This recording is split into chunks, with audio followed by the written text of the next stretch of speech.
On va revenir donc à l'équipe de France et à cette nouvelle passe d'armes entre Didier Deschamps et Karim Benzema. La trêve n'aura pas duré très longtemps.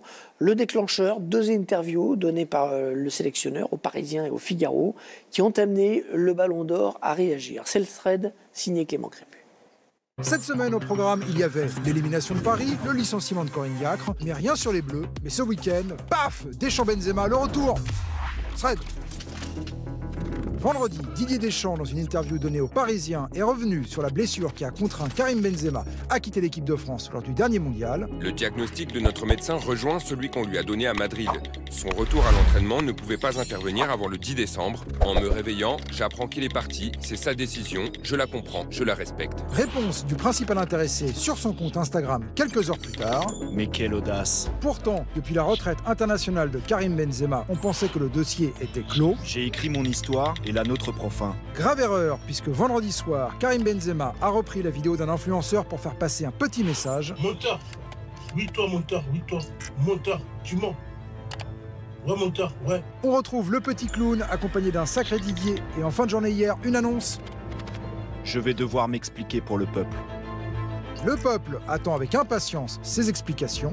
Ce qui est certain, c'est que Didier Deschamps a indiqué vendredi avoir eu au moins 2 fois au téléphone Karim Benzema depuis fin décembre pour aplanir la situation. Visiblement, le réseau ne va pas être très bon.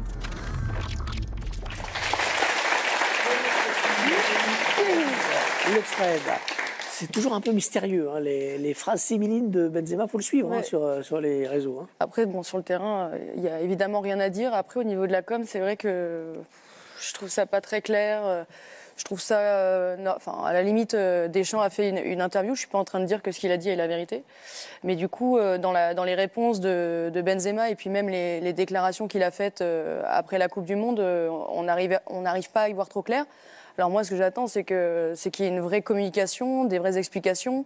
Ce qui est sûr, c'est qu'il y a deux histoires qui sont différentes. Donc il y a forcément un des deux qui ment. On n'est pas sur des perceptions, en plus, on est sur des faits. Donc effectivement... le désaccord n'est plus là sur j'aurais pu faire la Coupe du Monde. Oui, voilà, c'est sur le départ. C'est genre, il est parti à telle heure, machin. Là, c'est vraiment sur le factuel de cette...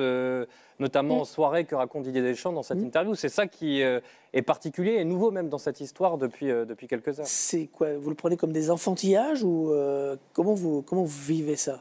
Moi, personnellement, tant que je n'ai pas entendu la version de Karim Benzema, c'est difficile de s'exprimer, puisqu'aujourd'hui, on a la version de Didier Deschamps et elle paraît honnête par rapport à ce qu'il dit. Il faut lui donner de l'honnêteté, mais comme il faudra donner de l'honnêteté aussi à la déclaration de Karim Benzema. À partir du moment où on n'a pas les deux déclarations, c'est difficile de se faire une idée. Franchement, je n'ai pas d'avis là sur le débat. Vous êtes comme le peuple, vous attendez. Non, mais je vais vous dire vraiment, ça m'intéresse très peu. Ouais. Mais c'est une histoire qui va de toute façon se résoudre par ce que va dire Karim Benzema aussi. Après, il faut qu'ils le disent, surtout. Il faut Après, je ne comprends pas le but de mettre les smileys de clown. Enfin, du coup, à la limite, qu'il n'y ait pas de réponse et qu'on attende sa réponse.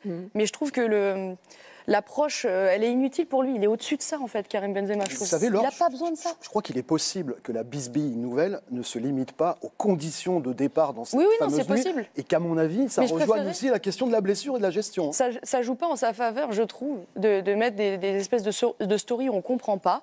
À la limite, je préférais qu'il fasse une vraie Je le dis, mais déclaration. je le dis pas. Voilà. Qu'ils le disent. Mais oui, mais Surtout en plus- parce qu'il est ballon d'or. Mais il est au-dessus de ça. Il n'a pas besoin Mais bien de ça. sûr, bien sûr. Ce qui est sûr, c'est que sa carrière en bleu est terminée. On n'aura pas profité longtemps du Ballon d'Or. Ça, c'est clair. Bah, elle est terminée tant que Didier il est là. Ouais. Bah, il est là. Là pour 2 ans ou 4 ans. Oui, mais en fait, c'est. Tu penses que ça peut changer? Mais non, mais je sais pas. Je pensais qu'elle était déjà terminée avec Didier. Donc vous voulez dire qu'on ne sait Oui, jamais rien. Il y aura un petit comeback. rien n'est En fait, on verra. Enfin, c'est vrai que je suis un petit peu comme D'accord. Habib. Je trouve que c'est vraiment dommage et j'aurais préféré qu'ils se mettent d'accord avant. Et en fait, c'est une guerre d'ego, c'est une guerre de relations. On joue avec un environnement. Et je trouve qu'en fait, humainement parlant, ni l'un ni l'autre, je trouve, servent. Donc, c'est ça qui est, pour moi, qui est dommage, parce que ça ne met pas d'apaisement.